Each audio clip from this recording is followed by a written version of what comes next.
Marvin was a monkey, a very mischievous monkey. He lived in Fruitopia, a land made entirely of fruit. Marvin loved Fruitopia, especially the bananas.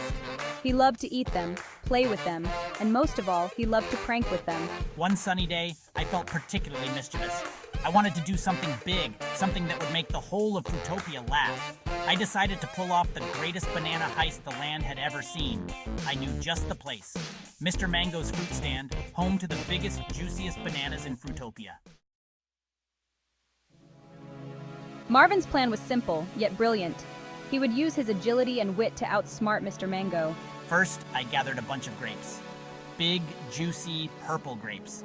I knew Mr. Mango couldn't resist them. I crept up to the fruit stand and made a small pile of grapes at the entrance. Then I hid behind a watermelon and waited patiently. Soon, Mr. Mango waddled out. His eyes lit up at the sight of the delicious grapes.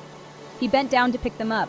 That was Marvin's cue. I dashed out from my hiding place, swung on a banana tree right over Mr. Mango's head, grabbed the biggest bunch of bananas from the stand, and then with a triumphant whoop, I swung away, leaving Mr. Mango bewildered and empty-handed. I had done it. I had pulled off the greatest banana heist Fruitopia had ever seen. News of the great banana heist spread through Fruitopia like wildfire. Everyone was talking about the daring monkey who had outwitted Mr. Mango. Well, everyone except Detective Pippin. A monkey stealing bananas. Sounds like a simple case. Detective Pippin was a pineapple, the best detective in Fruitopia, known for his sharp mind and even sharper spines. When he heard about the heist, he chuckled, grabbed his magnifying glass, and set off to investigate. He examined the scene of the crime, interviewed witnesses, and even tasted the grapes Marvin had left behind. The more I investigate, the more impressed I become. This was no ordinary monkey. This was a mastermind. Detective Pippin had to admit, he was starting to admire the little rascal. He vowed to catch Marvin, not to punish him, but to shake his hand. Meanwhile, Marvin was enjoying his spoils. He had escaped to his secret hideout, a treehouse built inside a giant pineapple. He had piled the bananas high, creating a banana throne. Contentedly. The perfect spot for a banana feast. He sat on his throne, peeling and eating bananas with glee, but his victory was short-lived. Marvin, I know you're up there. It was Detective Pippin. He had followed Marvin's trail of banana peels. Marvin peeked out the window. Uh-oh, gotta act fast. He saw Detective Pippin at the bottom, looking up with a determined glint in his eye. Marvin knew he had to think fast. He grabbed a handful of banana peels. He aimed carefully and hurled them at Detective Pippin.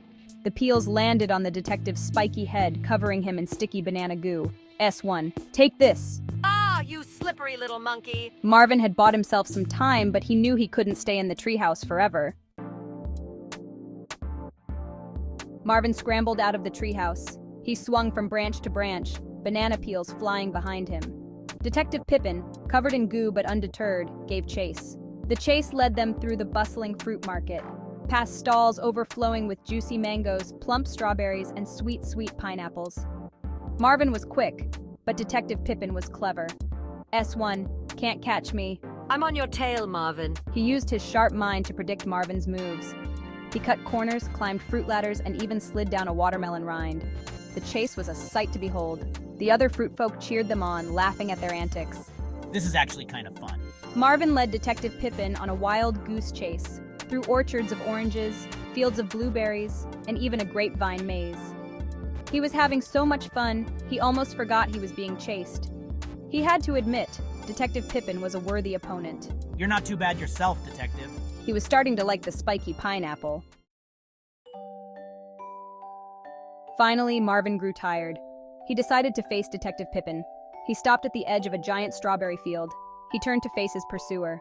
Panting, got you now, Marvin. Detective Pippin, out of breath but still determined, caught up to him. They stood there, panting, looking at each other.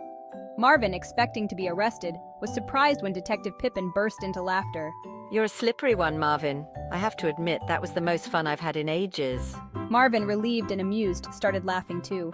Glad you enjoyed the chase. They sat down on the giant strawberries, sharing a banana from Marvin's stash.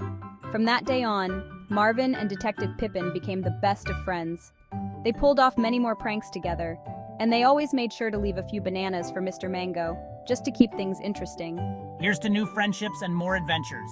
Their friendship was a testament to the fact that even the greatest of rivals can find common ground, especially over a shared love of bananas and a good laugh.